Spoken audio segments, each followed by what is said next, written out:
उद्या मुंबईसह सर्व महापालिका निवडणुकीत महापौर पदासाठी आरक्षणाची सोडत आहे. पण मुंबईकडे पुन्हा नजरा लागल्या, कारण बहुमत असलेल्या महायुतीकडे एसटी प्रवर्गाचा नगरसेवकच नाही. त्यामुळे जर एसटीचं आरक्षण निघालं तर काय, हा प्रश्न आहे. तर दुसरीकडे महापौर करण्यासाठी आमचेही प्रयत्न सुरू आहे असं सांगून ठाकरेंच्या शिवसेनेनेही भुवया उंचावल्या. पाहूया. ठाकरे अभी भी कह रहे हैं कि महापौर उनका बन सकता है। हाँ, जो हमारे उद्धव जी जो करेंगे उसको हमको हमारी मान्यता है। कोशिश जारी रहेगी आप लोग की महापौर बनाने की। क्या कोशिश जारी रहेगी? जारी है और जारी रहेगी। ठीक है, ठीक है। मुंबईत महायुतीकडे स्पष्ट बहुमत असतानाही उद्धव ठाकरेंच्या शिवसेनेकडून महापौर पदासंदर्भात वक्तव्य सुरू. याआधी उद्धव ठाकरेंनीही देवाच्या मनात असेल तर आमचा महापौर होईल असं वक्तव्य केलं होतं. आपला महापौर व्हायला पाहिजे हे तर स्वप्न आहेच. बघू देवाच्या मनात असेल तर तेही होईल.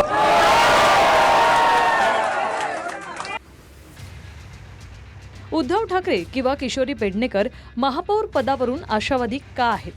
त्याचं कारण म्हणजे महापौर पदाचं आरक्षण. येत्या काही तासातच महापौर पदाचं आरक्षण निघणार आहे आणि अनुसूचित जमाती अर्थात एसटी कॅटेगरीचं आरक्षण निघालं तर मग एसटीचा एकही नगरसेवक भाजप आणि शिंदेच्या शिवसेनेकडे नाही. ठाकरेंच्या शिवसेनेकडे एसटी कॅटेगरीचे प्रियदर्शन ठाकरे आणि जितेंद्र वळवी हे 2 नगरसेवक आहेत. काही जणांना जातीच्या धर्माच्या आधारे दाबलं जाईल अशा प्रकारची आपल्या इथली एक परंपरागत धर्म किंवा जात संस्कृती आपण पाळतो. ती तोडून काढण्यासाठीच मग हे आरक्षणाचा विषय आलेला आहे. त्याच्यामध्ये मग चिठ्ठ्या काढण्यात येतात आणि ज्यांचं आरक्षण असेल त्यांनाच महापौर होता येईल. आता जर एस टीचे कॅन्डिडेट हे नसतील एकनाथ शिंदेकडे किंवा भाजपकडे, तर मग ज्या पक्षाकडे नगरसेवक असतील त्यांचा महापौर होईल आणि मग ते उद्धव ठाकरे यांच्या शिवसेनेचा महापौर होऊ शकतो. तर महापौर महायुतीचाच होईल असं मुंबई भाजपचे अध्यक्ष अमित साटम म्हणाले. भाजप 89 नगरसेवकांसह मोठा पक्ष आहे, पण शिंदेच्या शिवसेनेनेही महापौर पदावर दावा केलाय.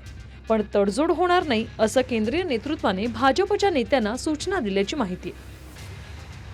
भाजपकडून अमित साटम आणि शिंदेच्या शिवसेनेचे राहुल शेवाळे दिल्लीत होते. रात्री दोघांची बैठकही झाली, ज्यात महापौर पदावरून प्राथमिक चर्चा झाली.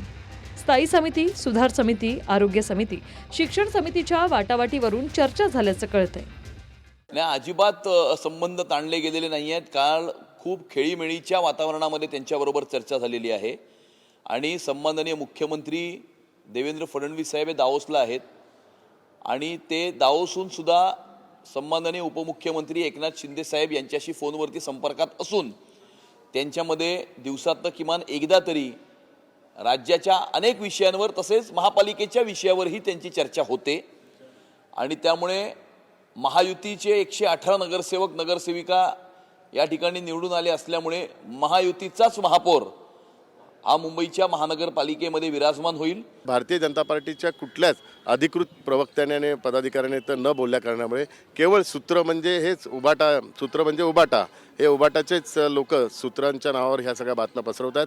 त्यांचा हाच हेतू आहे की महायुतीमध्ये वितुष्ट निर्माण व्हावं आणि ज्या खोट्या बातम्या पसरून दोघांमध्ये भांडण लावण्याचा हा ते करत आहेत, परंतु ते त्यात यशस्वी होणार नाही. महायुतीचाच महापौर हा मुंबईत बसवला जाईल. भाजपचाच महापौर होईल असं चित्र आहे, पण त्याहीपेक्षा पुढच्या काही तासात निघणाऱ्या महापौर पदाच्या आरक्षणावर महायुतीचं लक्ष असेल. दिल्लीहून प्रमोद जगतापसह निवृत्ती बाबर, TV9 मराठी, मुंबई.